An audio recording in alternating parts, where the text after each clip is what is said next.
मैं अभी 19 साल का हूँ और ये बात कुछ साल पुरानी है, जब मैं एक छोटा बच्चा था। आपको मैं अपने पुराने घर के लेआउट का कुछ आइडिया दे देता हूँ। मेरे घर के लिविंग रूम में 4 से 5 बड़ी खिड़कियाँ थी, जिनका मुंह घर के पीछे वाले बगीचे की तरफ खुलता था। साथ ही एक किचन जहाँ अनगिनत खिड़कियाँ थी। बाहर एक बड़ा दरवाजा, ताकि कोई स्ट्रेंजर हमारे घर में ना घुसे।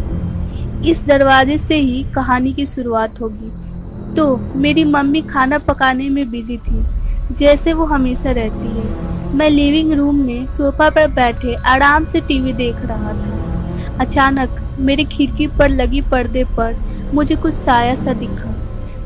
मैंने अपनी माँ से कहा, माँ, पापा ऑफिस के टूर से वापस आ गए हैं। जिस पर मेरी माँ ने कहा, नहीं, मैं कभी भी नहीं भूल पाऊंगा मेरी माँ का वो डरा हुआ चेहरा। जब मैंने अपनी माँ से कहा कि नहीं, वो वापस आ गए हैं और बगीचे में है, वो बाहर देखने गई। जंगले की तरफ देखते ही वो शॉक्ड रह गई जब उसने एक अजीब से लेकिन लंबे चौड़े इंसान को जंगले पर देखा।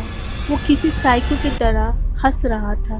तभी मेरी माँ ने कहा, कौन हो तुम और मेरे प्रॉपर्टी पर क्या कर रहे हो? उस साइको ने कुछ नहीं कहा। उसके चेहरे पर अजीब सी हंसी थी। फिर मेरी माँ ने कहा, मैं पुलिस को फोन कर रही हूँ। फिर उस साइको ने जो कहा वो मेरी लाइफ का सबसे स्कैरियस्ट पार्ट में से एक है। वो जोर से चिल्लाया कि अगर तुमने फोन को छुआ तो मैं ये खिड़की को तोड़ दूंगा। मेरी माँ थोड़ी रुकी और सोचने लगी कि अब आगे क्या करना है, कैसे मुझे सेफ रखे।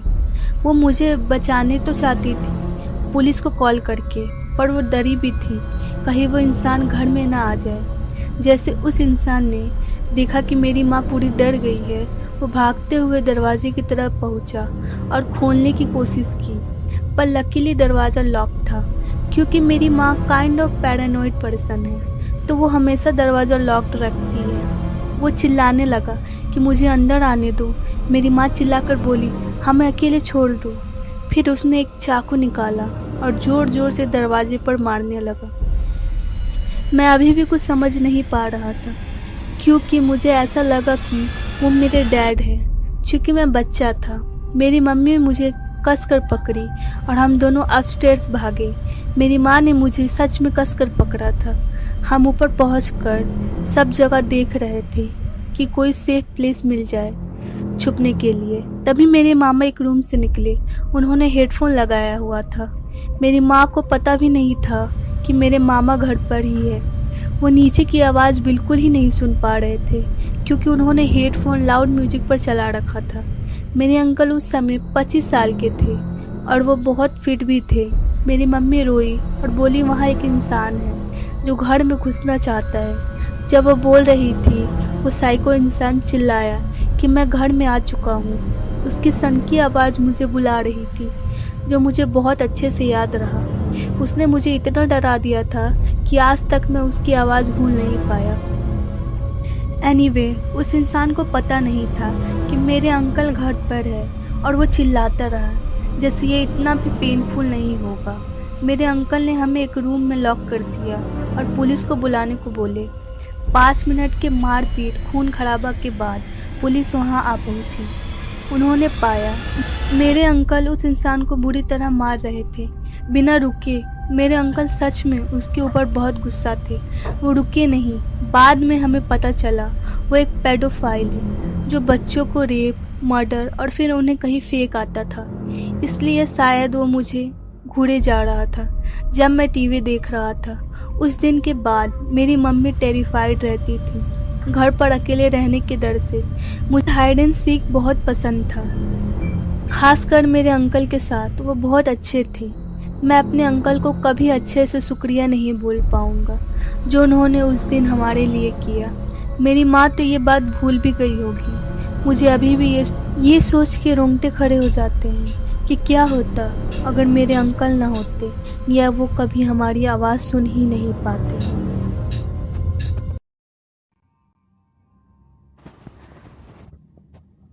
मैं इस साल 40 साल का हो जाऊंगा। कुछ साल पहले मेरे साथ कुछ घटा था। एक दिन मैं अपने दोस्त से मिलने उसके अपार्टमेंट में गया था, जो बहुत पुराना और शहर से दूर था। कॉरिडोर के बीचों बीच एक लिफ्ट था। कुछ बहुत अच्छे से याद नहीं है, पर शायद मेरे फ्रेंड रूम नंबर 701 या 801 में रहता था, 7th या 8th फ्लोर में। बाहर से अंदर की तरफ देखने पर उसका घर सबसे किनारे पर दिखता था। ये गर्मी का दिन था। मेरे दोस्त ने कहा मेरे पास कोई काम नहीं है, तो हमने एक प्लान बनाया और अपने और 2 दोस्तों को घर पर बुला लिया और हमने वहाँ महफिल सजा ली। हम चारों को वहाँ बैठे बहुत देर हो गई थी। हम वहाँ शाम से ही ड्रिंक कर रहे थे। सोने से पहले हमने घर की लाइट ऑफ कर दी और फ्लोर पर लेट गए, बातें करने लगे। जब हम लोग बात कर रहे थे, एक बहुत तेज रोशनी हमारे खिड़की से अंदर आने लगी। वो तेज रोशनी रूफ टॉप पर चमक रही थी। शायद फर्स्ट फ्लोर पर लगी लाइट ऑन होगी। हमने सोचा। हम ऊपर की तरफ देखकर बातें करने लगे। अचानक रोशनी आने बंद हो गई, जैसे कोई लाइट के सामने आकर खड़ा हो गया हो। उस समय हमने डर कर खिड़की की तरफ देखा। वहाँ एक क्रीपी चेहरे वाला भयानक इंसान खड़ा था उस खिड़की की तरफ। चूंकि लाइट उस क्रीप के पीछे ढक गया था, हम उसका चेहरा ध्यान से देख ना पाए। फिर उसने अपने चेहरे को जंगले के पास ला दिया और एक डरावनी हंसी हंसने लगा, बिना कोई आवाज निकाले। हम उस समय इतना डर गए थे, हमने बात करना बंद कर दिया और पूरी तरह से फ्रीज हो गए। अचानक हम में से एक ने एक खाली बोतल उठाया और खिड़की की तरफ दौड़ पड़ा। मैं तुझे मार डालूंगा यू क्रीप। लेकिन वो क्रीपी इंसान अचानक से गायब हो गया। कुछ देर बाद हम उस अपार्टमेंट से बाहर निकले, उस इंसान को देखने की वो कहाँ गायब हो गया, पर उसे ढूंढ न पाए। लेकिन हमें उसकी पैरों की आवाज़ अच्छे से सुनाई दे रही थी। हमें लगा कि वो कॉरिडोर से होते हुए सीढ़ियों से नीचे की ओर भाग रहा है, क्योंकि सीढ़ियों से नीचे जाने पर ही ऐसी आवाज़ आती है। ऐसा लग रहा था हमारे सीढ़ियों से नीचे आने वक्त वो कहीं गायब हो गया। फिर भी हमने नीचे जाने की साहस की, पर तुरंत ही हम अपने अपार्टमेंट में वापस आ गए। हम डरते हुए एक दूसरे से उस हैवान के बारे में पूछ रहे थे। पहले हमें लगा वो कोई चोर होगा या कोई पागल सनकी जो ऐसे ही आया होगा, पर जैसे ही हमने अपने फ्रेंड के घर में एंटर किया, हम सभी शॉक थे। हमारे फ्रेंड के अपार्टमेंट से कॉरिडोर की दूरी बहुत ज़्यादा था, इतना कि कोई उस खिड़की पर आ ही नहीं सकता। ये इम्पॉसिबल था किसी आम इंसान के लिए। कोई पागल ही होगा जो मरने के इरादे से उस खिड़की पर लटकेगा। कोई आम इंसान उस खिड़की की तरफ जा भी नहीं सकता। हमने सोचा कि किसी ने सुसाइड कमिट किया है, शायद अपार्टमेंट की खिड़की से लटक कर। हम फिर फर्स्ट फ्लोर पर गए, ये देखने वहाँ किसी का बॉडी हो शायद, पर वहाँ कुछ भी नहीं था, खून का एक कतरा भी नहीं। इस इंसिडेंट के बाद मैं अपने फ्रेंड के घर कभी नहीं गया, कभी भी नहीं। मैं डोमिनोज में काम करता हूँ। मेरा लाइफ नॉर्मली बहुत बिजी रहता है। मुझे मुश्किल से ही कुछ खुद के लिए टाइम मिलता होगा। मैं वीकेंड पर भी काम करता हूँ, यहाँ तक कि रात को भी मुझे डिलीवरी करना पड़ता है। मैंने अपने बॉस से डे शिफ्ट की सिफारिश की, मगर वो कुछ नहीं सुनना चाहती थी और मुझे वही शिफ्ट मिला जो मैं कभी नहीं करना चाहता था। मुझे पता है पिक्चर डिलीवरी का काम एक डेंजरस जॉब है, पर मैं कभी सोच भी नहीं सकता था जो मेरे साथ हुआ। कुछ महीने पहले मेरे ऑफिस में एक ऐसे कस्टमर का कॉल हमेशा आता रहता है जो स्ट्रेंजली बिहेव करता है। कभी वो फ़ोन उठाने पर ही कट कर देता, कभी कभी वो पिज़्ज़ा नॉर्मली ऑर्डर करता पर क्रेजी साउंड के साथ, फिर कॉल कट कर देता। हम हमेशा सोचते हैं कि ये कोई इडियट है जो हमेशा कॉल करके हमारे साथ प्रैंक करता है, मे बी अ प्रैंकस्टर। कभी कभी तो हद हो जाती है। एक बार उसने कहा, मैं एक पिज़्ज़ा ऑर्डर करना चाहता हूँ विथ पाइनएप्पल, मस्टर्ड और तुम्हारी स्किन भी होनी चाहिए। मैं ये कॉल नहीं भूलूंगा। यूजुअली हम कॉल कट कर देते हैं, कभी तो कॉल उठाते भी नहीं, क्योंकि हमारे सिस्टम में उसका नंबर सेव्ड है, सो दैट हमें हमेशा पता चल जाता है उसके बारे में। तो कुछ महीने बाद उसने फिर कॉल किया और एक पिज़्ज़ा ऑर्डर किया, बिना किसी अजीब आवाज़, बकवास और बुलशिट के, और उसने अपना एड्रेस भी दिया। मुझे ये बहुत इंटरेस्टिंग लगा, क्योंकि इतने दिनों में पहली बार उस वियर्डो से मिलूँगा।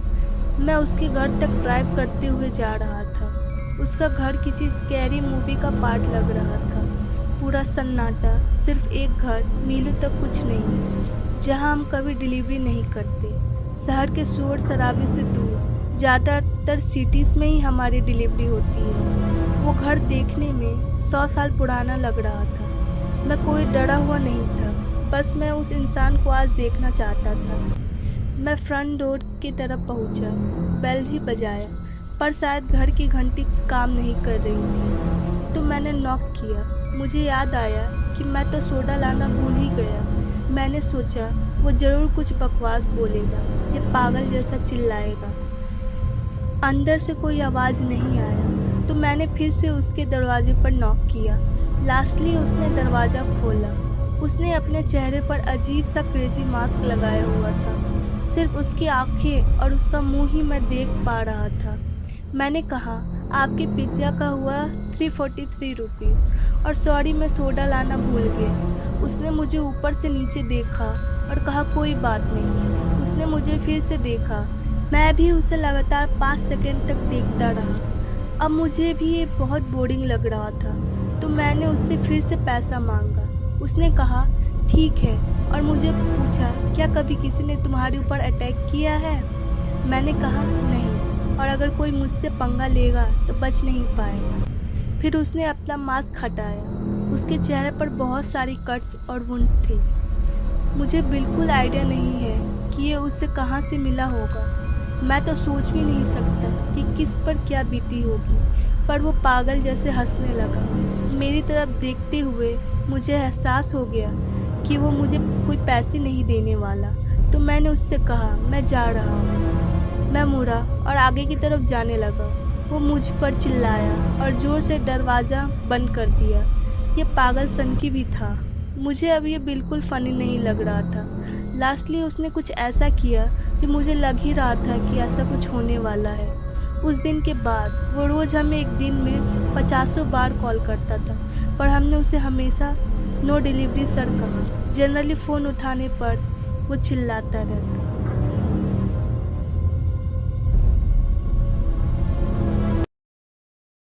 मैं अपने फ्रेंड और उसके फैमिली के साथ कैंपिंग करने जंगलों में गया, शहर के शोर शराबे से दूर। सुबह हम नदी में खेले और रात को हमने बॉनफायर का मज़ा उठाया। उस समय मेरे फ्रेंड के मम्मी डैडी अपने कैंप में सोने चले गए और हम दोनों फ्रेंड एक साथ वहीं बैठे रहे। मुझे उतना ख्याल नहीं है हम कैंपिंग करने कहाँ गए थे।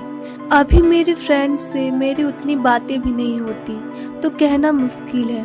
पर 15 साल बाद मुझे एहसास हुआ कि वो जगह कैंपिंग के लिए बिल्कुल ही सेफ नहीं थी। मैं आपको इसके पीछे का रीज़न बताता हूँ। मैं कभी कभी रात को 3 बजे उठ जाता हूँ। मेरी नींद खुल जाती है। तुरंत ही मैंने एक आदमी को देखा। वो हमारे कैंप के अंदर अजब ढंग से झांक रहा था। उसने कैंप के जिप को खोल दिया था, इतना कि उसका सर आराम से बिना आवाज़ किए हमारी टेंट में ला दिया। वो आदमी एक जंगली इंसान मालूम पड़ता था। उसकी आंखें बड़ी बड़ी, बाल भयानक, जैसे कई सालों से उसने कंघा ना किया हो। मैं डर से इतना काँप गया था कि लिटरली मैं कुछ नहीं कर पा रहा था। वो आदमी अपना सर इधर उधर किए जा रहा था, बहुत आहिस्ता आहिस्ता, जैसे वो अपने बस में ना हो। मुझे लगा मेरे फ्रेंड ने मुझे ज़ोर ज़ोर से सांसें लेते या जागे देख लिया होगा, क्योंकि वो भी जग गया था। वो भी डरा हुआ था, सहमा हुआ था, सेम मेरी तरह। उस इंसान को देखकर पता नहीं कब से वो हमें घूरे जा रहा था। मुझे कोई आइडिया नहीं है, पर वो वहाँ घंटों तक रहा। वहीं बैठे हुए वो हमें देखता रहा। एक मोमेंट पर हमें एक आवाज़ सुनाई पड़ी और उस आदमी को भी। वो कुछ ही देर में गायब हो गया, जैसे वो वहाँ था ही नहीं।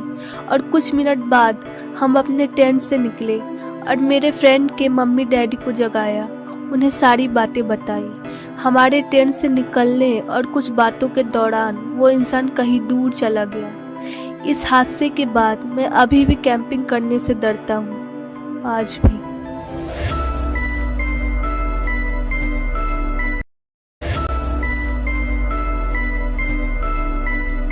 कुछ साल पहले की बात है। मैं अपने कार से लुजियाना जा रहा था, अपने होम टाउन टेक्सास से होते हुए मेरे डैड को शिफ्टिंग में मदद करने। तभी मुझे रास्ते पर एक मोटेल दिखा और मैं वहां रुक गया। आधी रात हो चुकी थी तो मेरे पास बस एक ही ऑप्शन था, वहां रुकने का।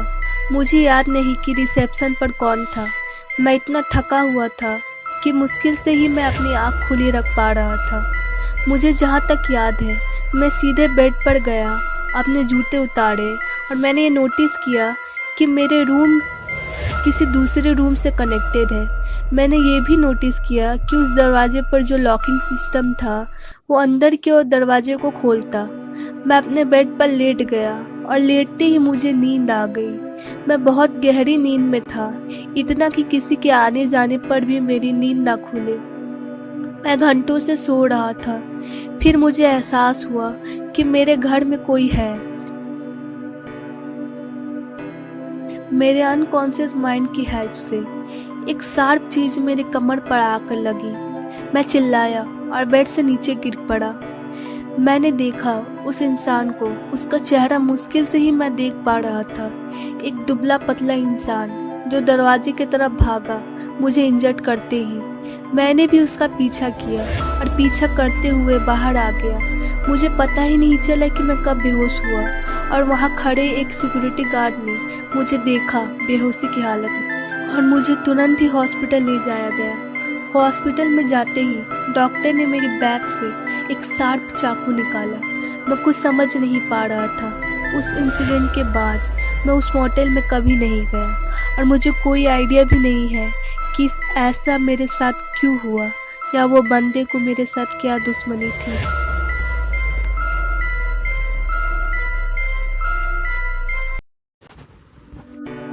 हैलोवीन का दिन था। मैं अपने फ्रेंड्स के साथ उनके रूम में सोई हुई थी। स्कारलेट और मैं छोटी बच्ची थी और स्कारलेट बहुत ब्रेव। मुझे याद है कुछ दोपहर के 3 बजे थे और हम गार्डन में टेंट लगा रहे थे। अंदर हमने कारपेट बिछाया। वो बहुत अच्छी जगह थी अपने फ्रेंड्स के साथ हैंग आउट करने के लिए। हम घर के पीछे वाले गार्डन में थे जहाँ एक ओल्ड एंड डस्टी गेट था। गेट का एवरेज हाइट 2 फीट होगा शायद। हैलोवीन की रात हम तीनों ट्रिक और ट्रीट के लिए बाहर निकले। उस समय शाम के 7 बज रहे थे। हमें हमारे नेबरहुड से खूब सारी कैंडी मिली और हमें बहुत मज़ा भी आ रहा था। हम 10 बजे के करीब घर पहुँचे। चूँकि शाम बहुत सुहानी थी, हम हर घर घूमे और हमने ऑलमोस्ट बहुत सारी कैंडी कलेक्ट की। उस दिन हम रात 10 बजे घर आए और हमने कुछ मार्शमैलो रोस्ट की।